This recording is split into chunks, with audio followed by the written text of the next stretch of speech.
One of my favorite parts of the Advent and Christmas seasons is bringing out favorite books to share as a family.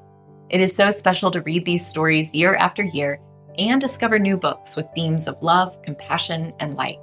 I also love how excited my kids get when they see their old friends once again. If you're looking for Christmas books, this episode is for you.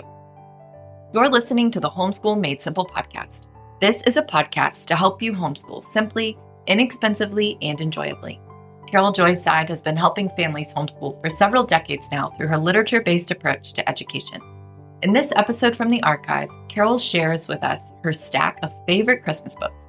Be sure to check out the link in the show notes for all the titles mentioned in today's episode. Before we get into the episode, I want to share with you about an online bookstore we've put together in partnership with 10 of Those books. 10 of Those compiles books from a bunch of different publishers to give Christians access to wonderful books at great prices and with $1 shipping on every order.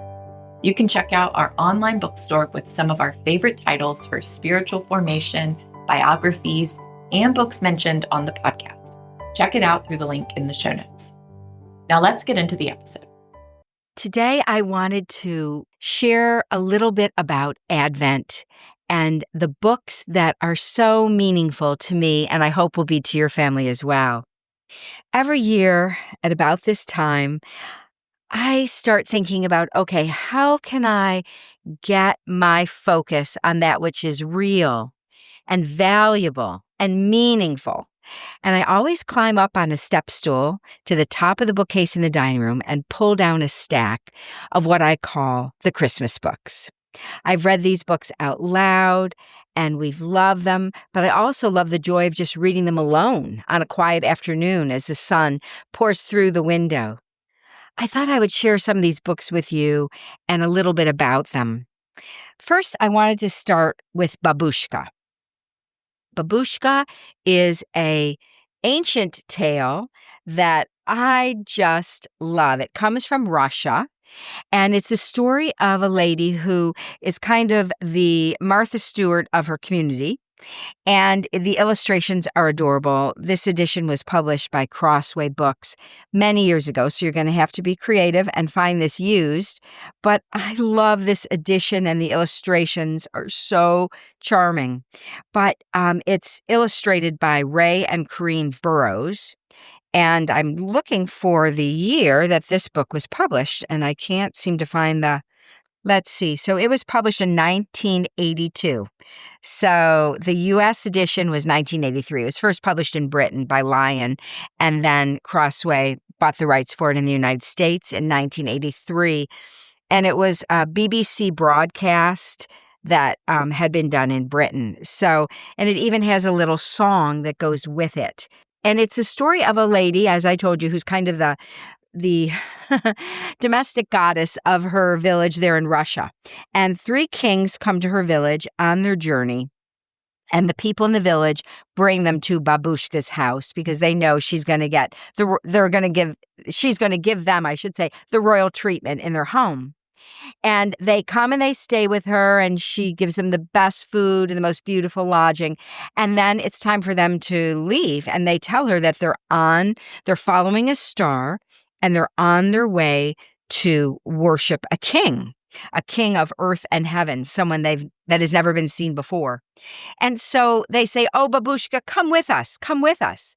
And she says, "Oh, I have some toys and some things from my little king who died when he was a baby, her little son, and I'm going to clean them up and get the house all ready, and then I'll be right behind you."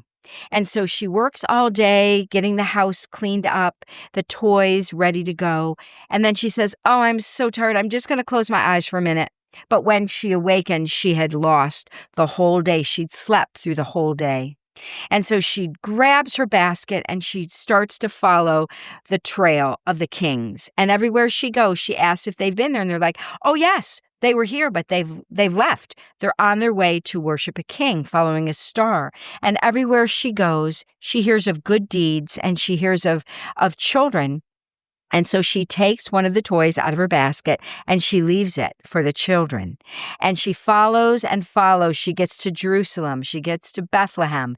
And they say, well, they were here. The baby was here, but they've left for Egypt. And she goes throughout the world searching for the king. And it is the most beautiful, beautiful story, and I love it. And it is the tradition, I believe, in Russia. Instead of St. Nicholas Day, they probably must celebrate Babushka, who leaves toys for good little children. Love that book. And then a book called The Advent Book. If you've read Tales of the Kingdom and Tales of the Resistance, which I very much hope you have done, the illustrators that I prefer would be Jack Stockman and his wife, Kathy. And Jack Stockman and his wife did a book called The Advent Book. It's a very large, heavy book. It was also done by Crossway. And each page has a three-dimensional door. And you open the door, and inside of the door for each day is a different scripture that is pertinent to the coming of the King, the Advent season. And I love this book. Of course, it's numbered 1 through 25, each of the doors. And the illustrations are so creative. Each door is very, very different. They have stained glass window doors and just all different ones. One that looks like it's from a spaceship and one that looks like it's from a church, a red pointed door, probably an Anglican church. And each of the doors has their own personality. And then each of the days leads you to the coming of Christ. And it is a beautiful tradition that you could have as a family, that you would every year use this book, the Advent book, and open the windows and memorize the scriptures as you read them year after year. Some of you know that one of my most beloved authors was a lady named Marguerite d'Angeli. Marguerite d'Angeli was from Lapeer, Michigan, and she wrote books, I believe, into her 90s. The library there in Lapeer is named in her honor. She is best known probably for her book Door in the Wall, for which she won the Newbery Award. She also has 2 Caldecott honors and a Lewis Carroll Shelf Award and the Regina Medal. She was quite a lady. And she started by illustrating other people's books, and then she began to write her own. She wrote a total of 28 books. 28 books. She was born in 1889, and there's no one quite like her. She also wrote The Hannah, Yanni Wondernose, Copper-Toed Boots. But the book that I want to share with you is her Christmas book, and it's called The Lion in the Box. The Lion in the Box. A Christmas Story. And it's about a poor family, a widowed mother living in New York City, and she works kind of hard, maybe as a housekeeper or a maid. And while their mother is away on Christmas Eve, a huge box is delivered to their house. And as the children are, the man who delivers it says, "Don't open this box. There's a lion in it." And he leaves, and then the children are left all day alone with this huge box, and they don't know what's in it or what it's for. And in the meantime, they make some beautiful Moravian stars, and the book teaches you how to make your own Moravian stars. And of course, the illustrations by Marguerite d'Angeli are just priceless. They're so, so beautifully done. And then the mom comes home, and I won't ruin this story for you, but the children are honored and blessed. And of course, they've been obedient, and they are blessed in their obedience. James Herriot, the Yorkshire doctor, animal doctor, veterinarian, wrote many, many short stories. And one of my favorites is his little story, The Christmas Day Kitten, about a woman that one of his clients, that he would come and visit. And she was always very gracious and very hospitable. And there was a cat that used to drop in to her house, and she would feed it and doctor its wounds, and then the cat would disappear. And then one Christmas, the cat appeared with several kittens and dropped them off. Actually, I believe it was just one kitten. Dropped it off at the house, and then the mother cat passed away. And James Herriot is there when this happens. And the cat just grows up to be the joy of this family's life. And it was the mother bringing a Christmas present really to the home and to the family. And it's called the Christmas Day Kitten. And then probably one of the deeper books that I love to share is a book. It's taken from the letters of Dietrich Bonhoeffer, the German Christian who was assassinated, murdered, I should say, during the Reich of Hitler. And he was leading an underground rebellion against Adolf Hitler. Dietrich Bonhoeffer, when he was in prison, he was engaged to be married. He had a wonderful family, a loving sister that he was very close to, that I believe was his twin. He wrote some amazing letters from that prison before he was shot by a firing squad. And these letters, quotes from the letters, are in this book, and it's called The Mystery of Holy Night. The Mystery of Holy Night, and it's illustrated by Fra Angelica. And if you've ever been to Florence and have been to the convent of San Marco, some of these illustrations are there. But Fra Angelico was named that because his personhood was so angelic. He was called Brother of the Angels. And there are some other illustrators as well, other paintings in this book. But it's a beautiful, rich, deep book, and I think you will really be inspired by it. Bondoni, Creedy, Altdorfer, all these different illustrators. Dietrich Bautz the Elder. So the illustrations are beautiful, but the writing by Bonhoeffer, there's no one quite like him. He was a man of great education and intelligence and passion and fire for the Lord. Hello, dear friends. Carole Side here with an important message from my heart. I'm sorry to say that when the founders of the homeschool movement died, their messages actually died with them. We don't want that to happen with Homeschool Made Simple. To that end, we have recently become a non-profit ministry and are working hard to ensure this simple, inexpensive, and enjoyable method of educating our children will continue for many generations to come. If you and your family have benefited from our ministry, would you consider partnering with us financially? Our board has told us that monthly commitments are extremely helpful because they allow us to plan for the year. But one-time gifts here at the end of the year are also very much appreciated. As you pray together daily as a family, would you pray that the Lord would bless and guide us as we look to the future? And please visit our website, homeschoolmadesimple.net/donate to partner with us in this next chapter. We can't wait to see what the Lord has in store. Blessings. And then a dear, sweet book that I read and usually cry at some of the short stories called Christmas in My Heart, a Second Treasury, More Heartwarming Tales of Holiday Joy by Joe Wheeler. And Joe Wheeler was an English professor, and he began to collect stories all around the world for Christmas. I read this book every year, as I said, and I always cry. It's just such a dear, dear little book, and it makes a great gift, and I'm sure it could probably be found used. It was originally written quite a while ago. Let's see if I can find it. This book was from 1997, so it was actually published after his death. But it's just a dear, dear book, and it's a reprint of several great stories. One of the best is A Certain Small Shepherd by Rebecca Caldwell, which is a classic short story for children for the Christmas season. So I recommend this book. I love it, and you could read like one short story a day. You don't obviously read it all at once. And then I'm going to close with there's two that I want to share, and these are my two favorites.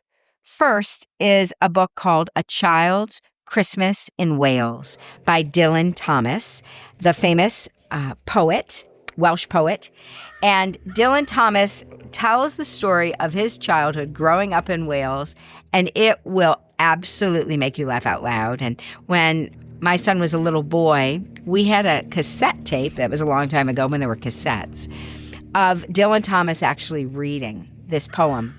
And my son would go to bed listening to it every night, and he memorized the whole thing just by falling asleep to it.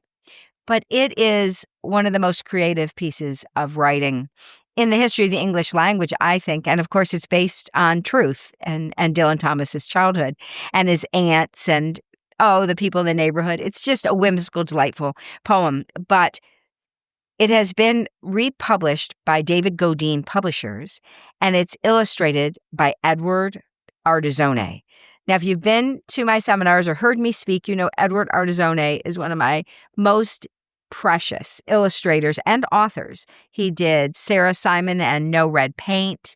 He illustrated The Little Book Room by Eleanor Farjeon, and then all the Tim books, Tim and the Sea Captain, Tim and Charlotte, Tim and Ginger.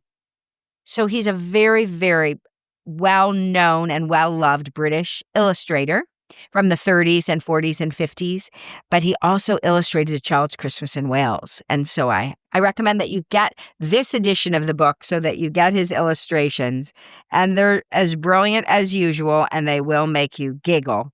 There's just nothing like this book. And then I want to close with the best. I've saved the best for last. It's called Papa Panov's Special Day. And I think I'm going to read sections of it to you. It's written by Leo Tolstoy, and it's been adapted and retold, and then it's illustrated by Toni Morris. This is also a Lion published book from England. And it starts out, a long time ago, almost too long to remember, there lived an old shoemaker. His home was far away, almost too far to imagine, in a small Russian village. His name was Panov, but nobody called him Panov or Mr. Panov or even Shoemaker Panov. Wherever he went in the village, he was known as Papa Panov because everybody was so fond of him. Papa Panov was not very rich.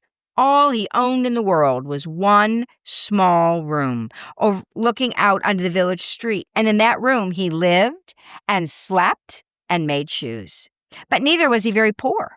He had all of his shoemaking tools, a beautiful cast iron stove to cook his food and warm his hands, a great wicker chair where he sat and snoozed, a good firm bed with a patchwork cover, and a little oil lamp to see by when evening crept in.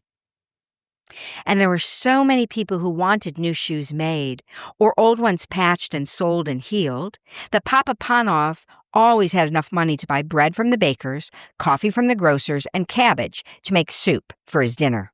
So Papa Panov was quite happy most of the time. Most of the time his eyes would sparkle through his little round spectacles, and he would sing and whistle and shout a cheery greeting to people passing by. But on this particular day it was different. Papa Panov stood sadly in the window of his little shop and thought of his wife, who had died many years before, and of his sons and daughters who had all grown up and gone away. It was Christmas Eve, and everybody else was at home with their families. Papa Panov looked up and down the village street and saw windows bright with candles and lamps and Christmas trees. He heard laughter and squeals of children playing games, and the faint smell of roasting meat crept through the cracks round the door and window of his little shop. "Dearie, dearie," said Papa Panov, pulling at his long gray mustache and shaking his head slowly from side to side. "Dearie, dearie." And there was nobody to bring back the sparkle behind his little red spectacles. Papa Panov sighed a great sigh. Then he slowly lit the oil lamp, went to a high shelf, and lifted down an old brown book. He dusted some scraps of leather off the bench, set a pot of coffee on the stove, sat down in the great wicker chair, and began to read. Now, Papa Panov had never been to school and couldn't read very well, so as he went, he ran his finger along the lines, saying the words out loud. This was the story of Christmas. He read how a little boy Jesus was born, not in a good warm house, but in a cowshed, because there wasn't any room at the inn where his mother and father had asked to stay the night. "Dearie, dearie," said Papa Panov, pulling at his long mustache. If they had come here, they could have slept on my good bed, and I would have covered the little boy with my patchwork quilt. I should like some company and a little child to play with. Papa Panov got up and poked the stove. It was becoming quite foggy outside, so he turned up the lamp. He poured himself a mug of coffee and went back to his book. He read how the rich men traveled across the desert to bring wonderful presents for the little boy Jesus, presents of gold and sweet-smelling spices. Dearie, dearie, sighed Papa Panov. If Jesus came here, I shouldn't have anything to give him. Then he smiled, and his eyes sparkled behind his little round spectacles. He got up from the table and went over to the high shelf. On it was a dusty box tied with string. He opened the box and unwrapped a pair of tiny shoes. Papa Panov held one small shoe in each hand and stood very still. They were the best shoes he had ever made. He put them lovingly away in their box and lowered his old limbs back into the great wicker chair. That's what I would have given him, he murmured. He sighed a deep sigh and turned his attention to the book once more. Now, whether it was the warmth of the room or whether it was because it was getting late, who can say? But it wasn't long before Papa Panov's bony finger slid from the page, his little round spectacles slipped from his nose, and he fell sound asleep. Outside, the fog grew thicker. Dim figures glided past the window, but the old shoemaker slumbered on, snoring gently. Suddenly, Papa Panov, said a voice in the room. The old man jumped. His gray mustache quivered. Who is it? He cried, looking about him vaguely. He could see so little without his spectacles, but there seemed to be no one there. Papa Panov, said the voice again. You wished that you had seen me, that I had come to your little shop, and that you could bring me a gift. Look out into the street from dawn to dusk tomorrow, and I will come. Be sure you recognize me, for I shall not say who I am. Then all was quiet. Papa Panov rubbed his eyes and sat up with a start. The charcoal in the stove had burned low and the lamps had gone out altogether. But outside, bells were ringing everywhere. Christmas had come. It was him, said the old man. That was Jesus. Perhaps it was a dream. No matter, I will watch and hope that he will visit me on Christmas Day. But how shall I know him? He was not always a little boy. He grew to be a man, a king. They said he was God himself. Dearie, dearie, I shall have to look very carefully. And the book goes on, and Papa Panov has many people come to visit him that day, people he sees through his warm, foggy window out into the bitter cold, who he invites in, a young mother with a little baby at her breast, a light, what is it called, a torch lighter, that lights the street lights, a street sweeper, all different people that are struggling and hungry and cold. And Papa Panov gives them food. He gives the little tiny baby the shoes that he had made for his own little baby. And at the end of the day, he sits in the chair and he realizes that it never happened. And he sits down, says hours ticked by and people came and went. Papa Panov looked closely at everyone who passed, but Jesus did not come. Then he began to be afraid. Perhaps Jesus had come and he had not recognized him. Perhaps he had passed by quickly when Papa Panov had turned away just for a second to poke the fire or boil the soup. The old shoemaker could not sit still any longer. He went to the door of the little shop for one last look.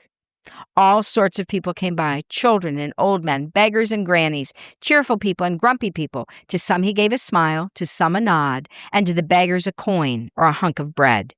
But Jesus did not come. As dusk fell and the gray December fog began creeping up again, the old shoemaker sadly lit his oil lamp and sat down wearily in the great wicker chair. He took out his book to read, but his heart was too heavy, and his eyes were too tired to make out the words on the page. It was only a dream after all, he said sadly. I wanted to believe it so much. I wanted him to come. And two great tears welled up behind his spectacles and filled his eyes so that he could hardly see. At once, it seemed as if there was someone in the room. Through his tears, Papa Panov seemed to see a long line of people passing across the little shop. The road sweeper was there, and the woman with her child, all the people he had seen and spoken to that day. And as they passed, they whispered one by one, "Didn't you see me? Didn't you see me, Papa Panov?" "Who are you?" cried the old shoemaker, struggling out of his chair. "Who are you? Tell me." And there came the same voice as the night before, though where it came from Papa Panov could not have said. "I was hungry, and you gave me food. I was thirsty, and you gave me water. I was cold, and you took me in. These people you have helped today, all the time you were helping me." Then everything was quiet. The tears dried in the old man's eyes, and there was no one to be seen. "Dearie, dearie," said Papa Panov slowly, pulling at his long gray mustache. "So he came after all." The old shoemaker shook his head from side to side thoughtfully. Then he smiled, and the sparkle came back behind his little red spectacles. That's Papa Panov's Special Day, retold by Ruben Salians, adapted from Tolstoy, illustrated by Toni Morris. You've been listening to the Homeschool Made Simple podcast. If you like what you heard in this episode, please leave a rating and review on Apple Podcast or Spotify, or share this episode with a friend.